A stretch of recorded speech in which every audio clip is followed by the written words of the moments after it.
Goeiedag, ek groet jou in die kosbare naam van Jesus Christus.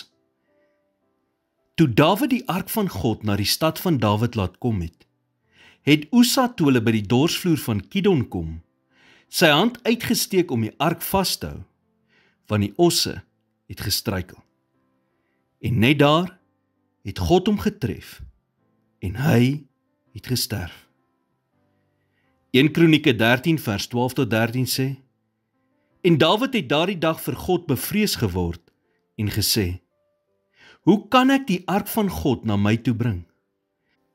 Daarom het Dawid nie die ark by hom in die stad van Dawid laat inkom nie, maar dit laat wegdraai na die huis van Obed-Edom, die Getiet. Stel jou voor dat jou huis die woonplek van God se teenwoordigheid word. Dit is wat met Obed-Edom gebeur het. Die ark het 3 maande lank in sy huis gebly. En die woord sê, dat gedurende daardie tyd het die Here alles van hom geseën.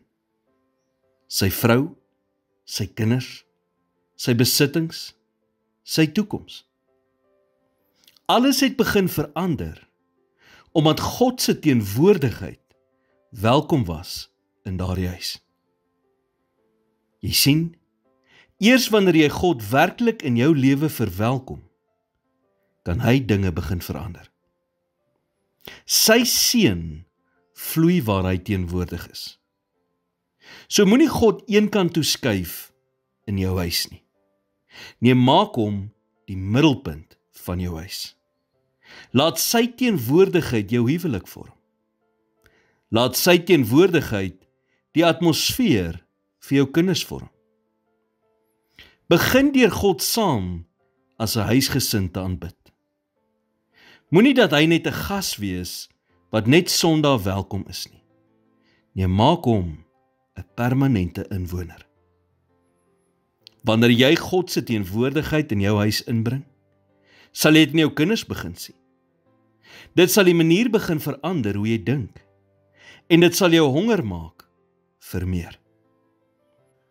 Toe die ark Obed-Edom se huis verlaat, het hy vrywillig aangebied om in God se teenwoordigheid as poortwagter by die tempel te dien.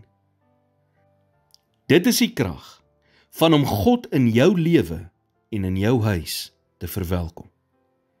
Sodra jy sy teenwoordigheid geproe het, sal jy nie daarsonder verleef nie. Here, ek verwelkom u teenwoordigheid in my huis en my hart. Laat alles in my lewe gekenmerk word deur u seën. Maak my huis 'n plek waar u woon en laat my kinders u goedheid en guns ervaar. In Jesus naam bid ek dit. Amen.